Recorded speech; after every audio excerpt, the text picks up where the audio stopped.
2024 வருஷம் ஏப்ரல் மாசம் ஒரு கேட்டரிங் காலேஜ்ல வந்து கேம்பஸ் இன்டர்வியூ நடத்தி கிட்டத்தட்ட 44 பசங்களை செலக்ட் பண்ணிட்டு போனாங்க. அதுக்கப்புறமேல என்னோட ரெஃபரன்ஸ்ல பர்சனல் ரெஃபரன்ஸ்ல எங்க இண்டஸ்ட்ரியில இருக்கிற பசங்க எல்லாத்தையும் கிட்டத்தட்ட ஒரு 10 பேர் பக்கத்தில் நாங்கள் ரெஃபர் பண்ணோம். எல்லாரும் சேர்ந்து பணம் கட்டணும். அவங்க வந்து டிசம்பர் 2024 கப்பல் வருதுன்னு சொல்றீங்க அந்த நம்பிக்கையில நம்ம பண்ணோம். அதுக்கப்புறமேல கப்பல் வரதுக்கு டிலே ஆச்சு. மே மாசம் வரைக்கும். அதுக்கப்புறமேல மே மாசம் தான் வருதுன்னு சொல்லிட்டு ஒரு இமெயில் எங்களுக்கு பண்ணாங்க.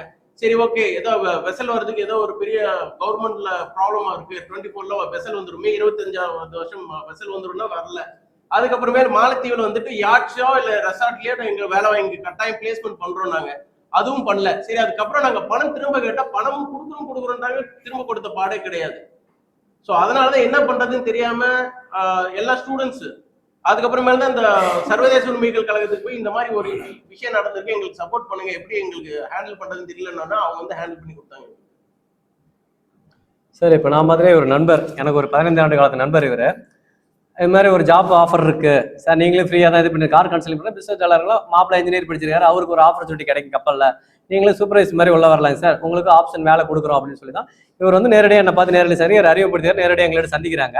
நாங்கள் 2 பேரும் தலா 2.5 லட்சம் தான் அங்கே உங்களுக்கு விஷா அண்ட் பர்மிட்டுக்கு எல்லாமே பணம் கட்ட வேண்டியது வருங்கிறத எனக்கு தகவல் சொன்னது. சார், ஒரு குவாலிஃபைட்ல எங்களுக்கு இல்லைங்க சார், நாங்கள் பார்த்தீங்கன்னா சொந்த கப்பல் தான், எனக்கு அவங்க கொடுத்தது எங்களுடைய சொந்த கப்பல்.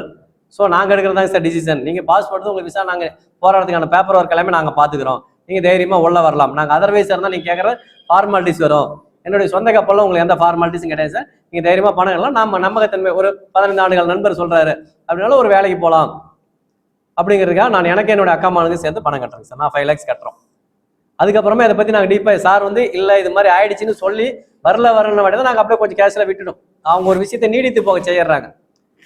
காலம் கலக்க வச்சாங்கன்னா நம்ம மறந்துடுவோம். அவங்க சொந்த வேலைகள் சுய வேலைகள் வேறு விருப்பம் நம்ம அப்படியே கொஞ்சம் மறந்துடுவாங்க. டார்ச்சர் பண்ணாமல் அப்படியே விட்ட வாட்டி அவங்கள இடங்கள்லாம் மாற்றிட்டு இருந்தாங்க, விட்டுட்டோம். நாங்கள் இவரை மட்டுமே கேட்டுட்டு இப்படியே போயிட்டு இருந்துச்சு. ஒரு சில டைமில் ஃபோன் எடுத்து பதில் சொல்லிட்டு இருப்பாங்க, இப்போ தரேன் அப்போ தரங்க, இந்த பண்ணிடலாங்க, ஒரு 10 நாள் பொறுத்து 1 மாதம் பொறுத்துங்க அப்படிங்கிற மாதிரி இப்படி தகவலை மட்டும் பரிமாற்றம் நடந்தா நான் அப்படியே கேட்குறேன். எடுத்து இப்போ நாங்கள் ஒரு வீடியோ பார்க்குறேன், எதாச்சும் பார்க்குறோம். பார்க்கும்போது இவங்க ஒரு 300 கோடி ரூபாய்க்கு ஒரு ஒப்பந்தம் சைன் பண்ணுறாங்க தெரியுது. அதுக்கப்புறம் சாரை கூப்பிட்டு சொல்லுங்கள் சார், என்னங்க சார் பண்ணுறதுனாங்க.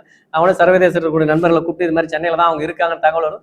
புரிந்து போய் என்ன பிள்ளைங்க லீகல் சப்போர்ட் பண்ணுங்க. அதுக்கப்புறமா வந்து கேட்டதுக்கு அப்புறமா ஆர்கனைஸ் பண்ணுங்க, யாரை பாதிக்கப்பட்டாலும் முடிஞ்ச அளவுக்கு ஆர்கனைஸ் பண்ணுங்க அப்படிங்குள்ள அதுக்கப்புறம் விசாரிக்கும் போது தான் இவர் எங்களுக்கு அறிமுகமாகறாரு, நாங்களே இதில் பாதிக்கப்பட்டிருக்கேன். அதுக்கப்புறம் நேற்று தொடர்பு வர்றாரு ஆந்திராவில் இருக்கக்கூடிய தம்பி வந்து ஆந்திரா ஆன்லைன் மூலியமா அவர் பணம் கட்டியிருக்காரு. அவரும் இன்னைக்கு வந்து புகார் கொடுத்தாரு. ஆளுக்கு 1 லட்சம் 2 பேர் நபர்களுக்காக அவங்க கொடுத்துருக்காங்க. ஆன்லைன் மூலியமா பணம் அவங்க கட்டியிருக்காரு 2 லட்சம். ஸோ கொஞ்சம் நாங்க எங்க சத்துக்கு நாங்கள் விசாரிச்ச பொழுதுக்கு எங்களுக்கு இவ்வளவு டீல் தெரிய வந்துச்சு, இவங்க இதுதான் பண்ணியிருக்காங்க அப்படின்ட்டு. ஸோ நீ காவல்துறை பெரிய அளவில் விசாரிச்சு நடவடிக்கை எடுக்கும்போது தான் தமிழ்நாடு முழுக்க வேற யாரும் பாதிக்கப்பட்ட ஒரு விஷயம் எங்களுக்கு தெரிய வரும். மக்களுக்கு இது ஒரு அவேர்னஸ்க்காக மட்டும் தான் நாங்கள் இங்கே வந்து உட்காந்துருக்கோம். எங்கள் படத்துக்கான புகார் நாங்கள் கொடுத்துருக்கோம், மீட்டு தரேன்னு அவங்க கொடுத்துருக்காங்க, நடவடிக்கை எடுக்கிறேன். ஆனால் இது பொதுமக்கள்கிட்ட போய் செஞ்சோன்னு வேற இன்னும் யார் பாதிக்கப்பட்டிருக்காங்க, மீண்டும் யாரும் பாதிக்கப்படக்கூடாது நிறுவனத்தினால அப்படின்னு ஒரு அவேர்னஸை கிரியேட் பண்ணும் அப்படிங்கிறதுக்காக தான் நீங்கள் வந்து உங்கள் பத்திரிகையாளர் முன்னாடி வந்து உட்காந்துருங்க சார்.